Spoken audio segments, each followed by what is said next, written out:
मैं अपने आप को बहुत सौभाग्यशाली मानता हूँ, और मैं नहीं, ये सारा समाज अपने आप को सौभाग्यशाली मानता है कि उन्हें एक अवसर मिला ऐसा कि गुरु महाराज जी का जो 400वां प्रकाश उत्सव है वो हमारे टाइम में आया। अब सारे लोगों को तो ये सौभाग्य प्राप्त नहीं हो सकता। जब 500वां आएगा तो मेरा ख्याल है अब इनमें से कितने लोग होंगे कितने नहीं होंगे तो बड़ा वो है। तो ये हमारे लिए बहुत ही अच्छा है, हम ईश्वर के आभारी हैं इसके लिए। ये कार्यक्रम कोई पार्टी का कार्यक्रम नहीं है, ये देश की सारी जनता का कार्यक्रम, सबका कार्यक्रम है। गुरु महाराज सबके हैं, कोई एक किसी उसके नहीं, वो सबके ही हैं और सभी के लिए उन्होंने बलिदान दिया, किसी एक के लिए दिया भी नहीं था। ये पूरे देश और समाज के लिए दिया था, तो पूरा देश और समाज जो है उनका ऋणी है। नमस्कार, मैं संदीप शर्मा और आप देख रहे हैं सिटी तहलका। और इस वक्त हमारे साथ मौजूद हैं हरियाणा के शिक्षा मंत्री, और पानीपत के अंदर ऐतिहासिक जो कार्यक्रम है वो रखा गया है। गुरु तेग बहादुर का 400वां प्रकाश दिवस के रूप में मनाया जा रहा है, और हरियाणा के तमाम जिलों से यहाँ पर लोग पहुँच रहे हैं, बसें भर के आ रही हैं और पूरी सरकार यहाँ पर बैठे हैं। इसके अलावा विपक्षी जो पार्टियों के बड़े कद्दावर नेता है वो तमाम लोग यहाँ पर पहुँचे हैं। कैसे क्या कार्यक्रम है? और ये मैं अपने आप को बहुत सौभाग्यशाली मानता हूँ, और मैं नहीं, ये सारा समाज अपने आप को सौभाग्यशाली मानता है कि उन्हें एक अवसर मिला ऐसा कि गुरु महाराज जी का जो 400वां प्रकाश उत्सव है वो हमारे टाइम में आया।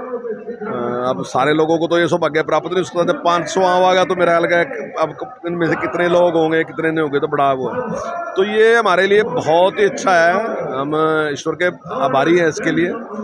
और जहाँ तक इस कार्यक्रम की बात है, देखिए एक टाइम वो था जब इसी लाल किले से उस समय के शासक ने गुरु महाराज के खिलाफ एक फतवा जारी किया था, और आज वही लाल किला है कि उसी लाल किले से इस देश के माननीय प्रधानमंत्री जी ने उनके प्रति नतमस्तक होके उनको प्रणाम किया है, उनको याद किया है, और पूरे देश से आह्वान किया है कि उनके दिखाए रास्ते पे हम चलें।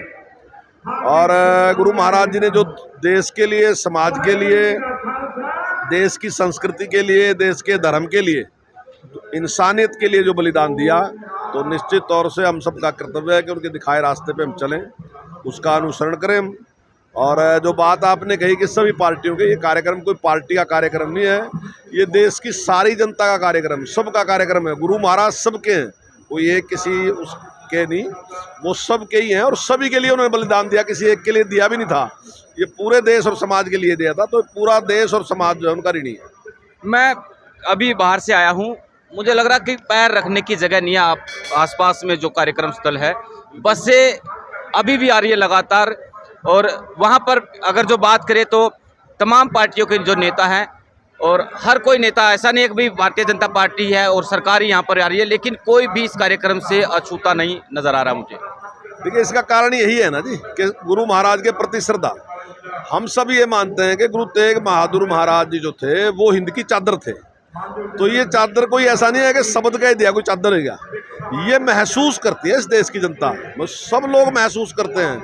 उसकी जाति कोई है, उसका पंथ कोई है, वो कुछ भी है, हर आदमी महसूस करता है कि उनके प्रति ऋणी है। इसीलिए आज आप देख रहे हैं कि सारा समाज उमड़ के आज उनके चरणों प्रणाम करने के लिए यहाँ उपस्थित है। पंडाल में मैंने देखा कि खाली सिख समाज नहीं, हिंदू मुस्लिम लोग हैं यहाँ पर। जो पंडाल बनाया वो भी अपनी सेवा भावना से, तमाम जो है अब अलग अलग धर्मों के सभी लोग यहाँ पर एक साथ एकत्रित हुए हैं। कैसा मैसेज लग रहा है? बहुत अच्छा है, बहुत अच्छा है। जो गुरु महाराज करना चाहते थे, जो एक पंथ निरपेक्षता की बात उन्होंने कही, इंसानियत की बात उन्होंने कही, उन्होंने कहा कि भाई जो कुदरत है वो एक ही है, परमात्मा जो एक ही है, उसी का प्रकाश हर आदमी में है। तो ऐसे महापुरुषों ने जो संदेश दिया, एक जोत से सब जग उपजा, तो वो एक जोत से ही सब उपजे हैं, तो हम सारे एक ही हैं। तो जरूरत इस बात की है कि हम कई बार भटक जाएं, हमारे बात ध्यान नहीं रहती, हम छोटी छोटी बातों पे एक दूसरे से दुश्मनी कर लें, लेकिन हैं तो हम उसका ही अंश। तो जो उन्होंने रास्ता दिखाया उसी रास्ते पे चलना, और जिस प्रकार से उन्हें इंसानियत के लिए बलिदान दिया, लड़ाई लड़ी, तो उसका अनुसरण करना कि इंसानियत को जिंदा रखने के लिए प्रयास करना। तो मैं समझता हूँ यही इसका हम यहाँ से संदेश लेके जाना चाहिए। यहाँ पे एक बहुत अच्छी प्रदर्शनी भी लगाई गई है, और मैं समझता हूँ प्रदर्शनी भी इसीलिए लगाई कि बहुत से लोगों का इतिहास के बारे में बहुत रुचि नहीं होती, वो भूल भाल जाते हैं। तो लेकिन अब आज एक टाइम है कि बहुत बड़ी संख्या में लोग आए, उन्होंने देखा कि गुरु तेग बहादुर जी महाराज ने, अब कुछ बातें तो याद रहती हैं, ज़्यादा बातें भूल जाते हैं। तो लेकिन वो सारा का सारा जानना, और उसको आगे बताना, तो बहुत अच्छा प्रयास है। दो छोटे छोटे सवाल है। पहले 1 लाख के आसपास जो है यहाँ पर श्रद्धालु हैं, लोग साथ संगत पहुँचने की बात की जा रही थी, और क्या लगता है कि भाई वो जो संख्या है उससे ज़्यादा कहीं लोग आए हैं यहाँ पे? देखिए, तो सारी जगह है। मेरे यहाँ जितना हमने हमारा टारगेट था उससे 1.5 गुना लोग बढ़ गए। अब जब मेरे यहाँ 1.5 गुना बढ़ गए तो और जगह भी ऐसे कहीं 1.5 गुना बढ़े होंगे, कहीं 2 गुना बढ़े होंगे। तो हमें जितना अनुमान था उससे हमारे 1.5 गुना है तो और के भी ऐसे ही बढ़े होंगे। तो लोगों की श्रद्धा का विषय है ये।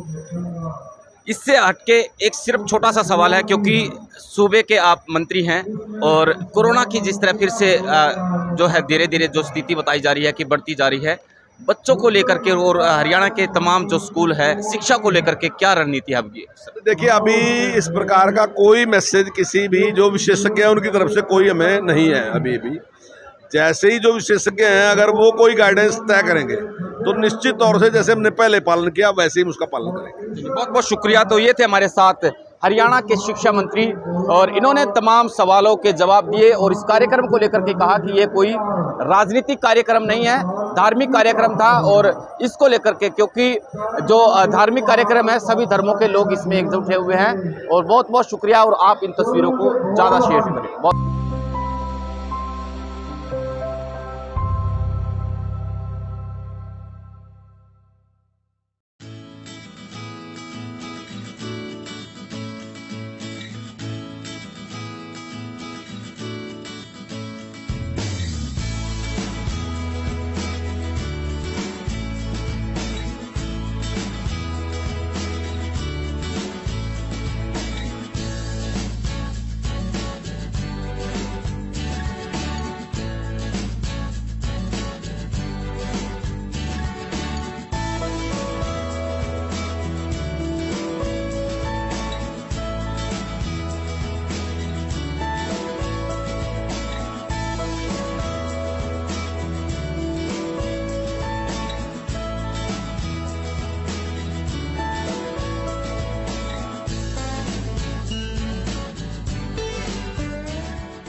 कितना काम किया, किसने किया विकास, क्या है गांव के मौजूदा हालात। ग्रामीण किसे देंगे अपना वोट, नाम पर या काम पर?